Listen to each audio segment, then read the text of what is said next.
కీర్తనలు 57వ అధ్యాయము 8వ వచనంలో దావీదు అంటాడు, నేను ఎక్కువనే లేచెదను అని కరాఖండగా చెప్తున్నాడు.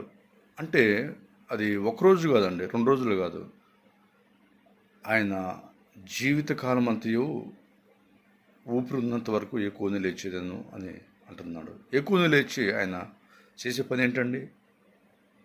దేని లేస్తున్నాడు? ఎక్కువనే సిగరెట్లు తాగడానికి లేస్తున్నాడా?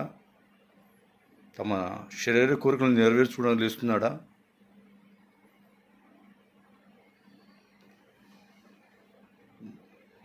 కోటల మందు బాటిళ్ళు తాగడానికి లేస్తున్నాడా?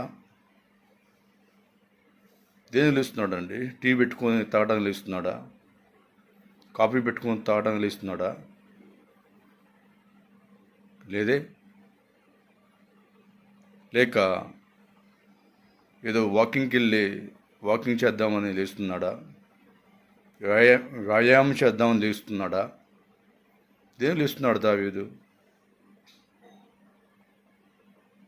తన బెడ్రూమ్లో పోయి తలుపులు వేసుకొని తమ శరీర కోరికలను తీర్చుకోవాలని లేస్తున్నాడా? లేదే. దేనికి లేస్తున్నాడు దావీదు? దావీదు తనను సంతోషంగా బ్రతికించే బైబిల్ని చదవడానికి, దేవునికి సంతోషంగా బ్రతుకునిచ్చే దేవుడితో మాట్లాడటానికి లేస్తున్నాడండి. అంతేగాని సెల్ ఫోన్ చూడటానికి, సెల్ ఫోన్ చూసుకుంటూ సెల్ ఫోన్ ఓపెన్ చేసి బూత్ బొమ్మలు చూసుకోవడానికి కాదండి ఎక్కువనే లేచేది. నేను బ్రతికేది దీనివల్లనే, బైబిల్ వల్లనే. నన్ను సంతోషంగా, సమాధానంగా, సక్రమైన మార్గంలో నడిపించేది బైబిలే. నాకున్న సమస్యలను తీర్చేది బైబిలే అని బైబిల్ని చదవటానికి లేచేవాడు.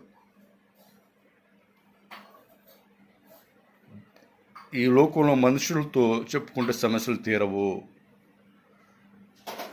దేవునితోనే చెప్పుకోవాలి. అధికారులతో దేవునితో సమస్య చెప్పుకుంటే తీరుతుంది అని ప్రార్థన కోసం ఆశతో ప్రార్థన చేయాలని ఆరాటంతో లేచేవాడండి. అంతేగాని దేవునికి వ్యతిరేకమైన పనులు చేయడానికి ఎక్కువజామున లేచేవాడు కదని లేచేవాడు కాదండి. ఒకటి గుర్తుపెట్టుకున్నాడు దావీదు, ముఖ్యంగా ఏంటంటే ఎక్కువజామున